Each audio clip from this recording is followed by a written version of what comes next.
Ay, naitara pala kayo mga kataropa. Nagtago ako, inahabol ako ni Grandpa dito eh. Ayun o, ayun o. Grandpa.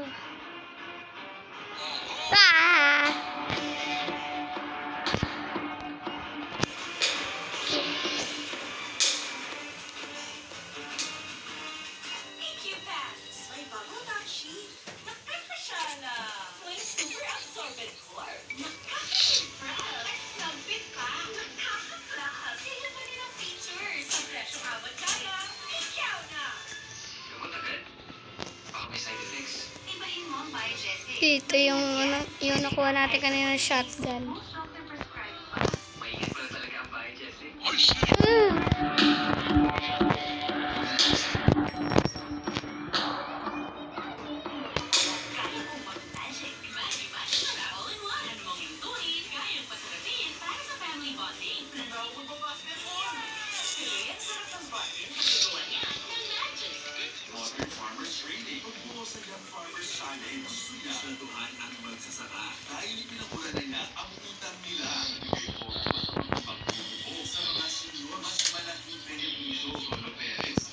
Yan, ngayon na muna na.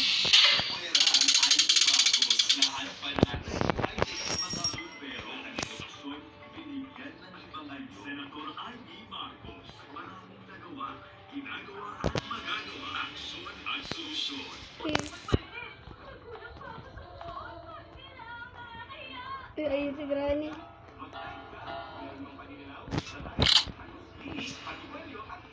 Babariling ko na ngayon.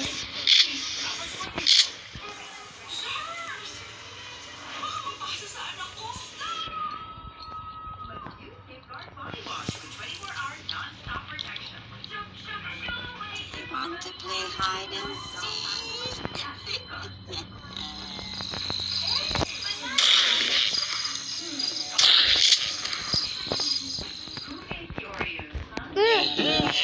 Narinig mo pala.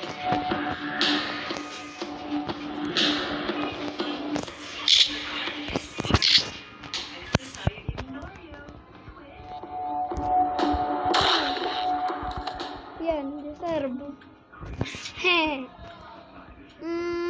Crowbar, tsaka yung pang ganon. Yung pang ganon.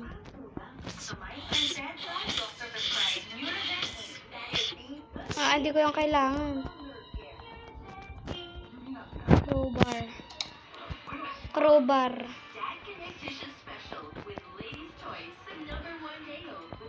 Ano to? Walang laman?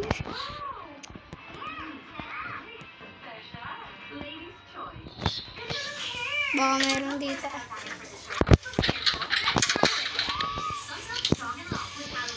Ayun ba? Duct tape yan eh.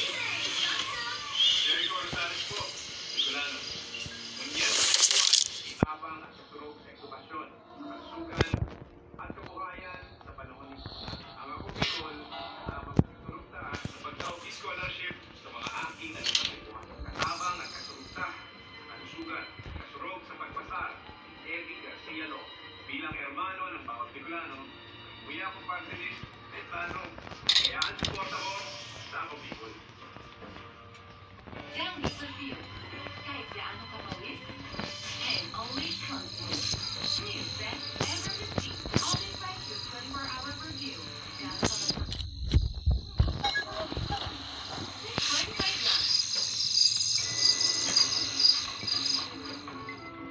ang happy abahan ng parada kayo. Mag-Biggs Inhaler for fast relief mula sa parada kayo. Kahit kailan, kahit saan, Biggs Inhaler. Umaga pa lang, nabago niya ang alaga ko. Kaya dapat Alaska, tulong para ng gana. Now, Premier. Wala pa ba yung dalawa? Panatag akong tulong siya ng gana sa umaga.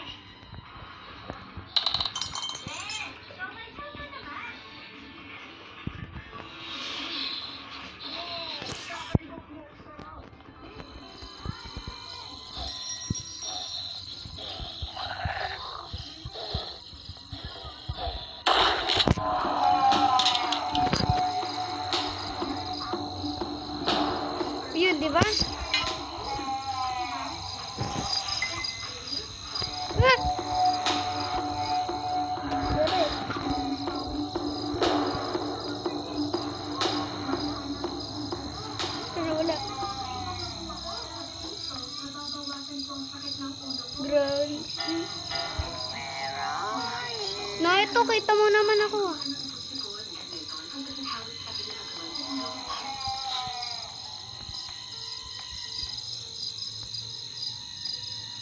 Bye-bye, Granny.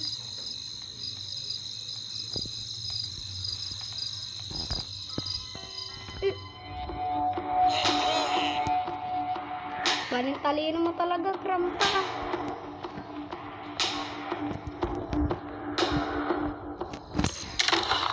Ayun.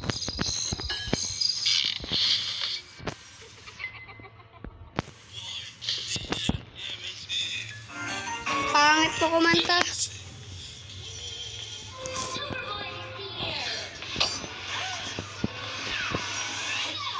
Don't worry, may superhero ang washing machine natin. Great, more cleaning power. Mas tanggalan mo siya, yung fresh fragrance pa.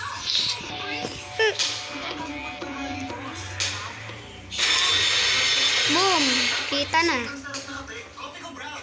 Sarap. Papa. Saktong bigla na may sarap. Ano ba yan? Kopi ko brown. Sarap ang paa.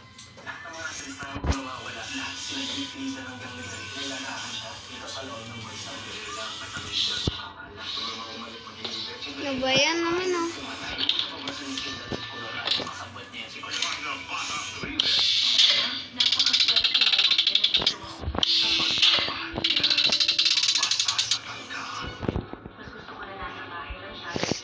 Let's go. You wanted this to happen to your daughter. Ako po si Emma. Bago niyo po kong labendera.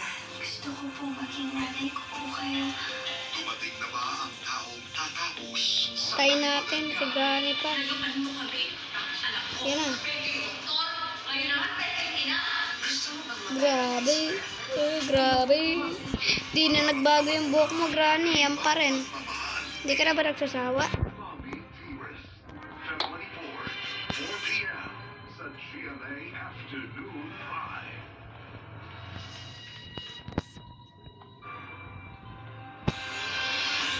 Problemado na nga sa bayarin sa ospital na biktima pa ng mga scam ang ilang pasyente. Ngayon, may mga kaparehong kaso ng iniimbestigahan ng PSP na hinala nila'y may kasabwat na staff sa ospital. Kaya madaling nakakakuha ng detalye ng biktima. Dalawa pa sila. Sa pag-asa makakameno sa Bill Hospital, napaniwala sa isang panahon scam ang 37 anyos na babae nang patulan ng text ng nagpakilalang staff daw ng kanilang doktor.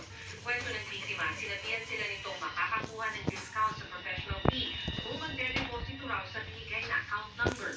Kilalang po kasi nila yung doktor po, kung ano po yung doktor po, kaya naniwala po kami na makaka-discount po kami. Sa huli na tayo ng suspect, nasa 100,000 pesos ang sinayad ng biktima. Paano ganito rin ang modus ng matakayan ng 70,000 pesos si Ken, hindi ang tunay na pangalan. Napaniwala rin daw siya dahil nakapangalan ng account sa kanyang doktor. Pinaniwala rin daw siya ng suspect na may kakausap sa kanyang secretary na doktor para sabihan na pero wala raw Andito ako sa Nagkarlan. Nung pumunta ka sa nurse station, tumawag ka si Pili report. Sabi nila, wala ka dito yung tao. Aray. Lahat ng transaction kailangan sa billing. sabi ng private Tulog sa grandpa. Association of the Philippines o PHAPI, ang ganito pang bibiktima sa mga pasyente ng mga ospital, matagal na raw nilang problema. Kung nangyayari yan, bigla kong halimbawa, pumapasok sa room, sasabihin nila, kami na po ang sined nung kukunin ko sa bayad nyo at ako na po mag-aayos. Kulang sa detalye, pero sabi ng PNP, may naging siyang na kaso silang iniimbestigahan sa ngayon. Doon ng PNP, may mga kasabot na staff ng ospital dahil alam ng mga scammer ang mga personal na detalye ng mga pasyente. Yung asawa mo natutulog, di ba? Sino na? Siguro minsan gano'n, no? Pero usually naman, ang ating mga ganyan ay, siyempre lahat naman mga staff ng hospital usually ay, ina-screen yan. Aminado ang PHAPI sa dami ng mga taong labas-masok ng ospital. Malaking hamon ang paghigpit sa seguridad. Pero paalala nila, sa karera lang daw dapat ng ospital magbayad para sa kain at prestisyo. they should already entertain, especially yung payment Ay, yung ano pa pala. sa kahiyagan ng hospital. And then we Yung sa usually taas. send people para sa payment. Yung mga ospital na mag-install ng mga hindi lang para mag-record, kundi para mag-work ng mga para sa GNA. Duct tape. Eh, hindi yan. Ouch! Cotton cutter. Yung lahat, maselang po ang pagkakas. Ikinukot natin noong nakaraang taon ng isang lalaki na nagpatulog ng petroleum jet sa maselang bahagi ng Pilipinas. Sana raw, Yun. ate po siya niya napaupuhan, pero muli, Oo, wait lang. at ngayon ang problema. Yun, mananalo na tayo. Noong nakaraang taon, itinampok natin Let's ang go. isang lalaking ikinugli natin sa pangalan Dante na nagpatulog ng petroleum jetty sa kanyang ari noong 2007. Ginawa rin ito sa kagustuhang matagdagan ang natin. Pero sa halip ay pasakit ang inulog ito matapos ng operasyon.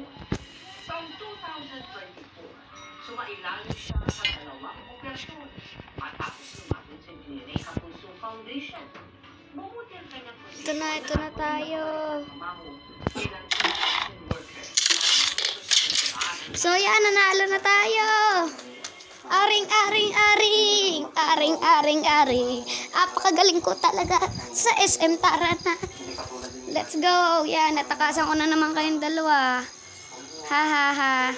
Bye-bye. Ayan, nag-aaway pa sila. The end. So kung nag-enjoy ka sa ating video, huwag niyo kalimutan mag-like, share, subscribe. Bye-bye. Let's go.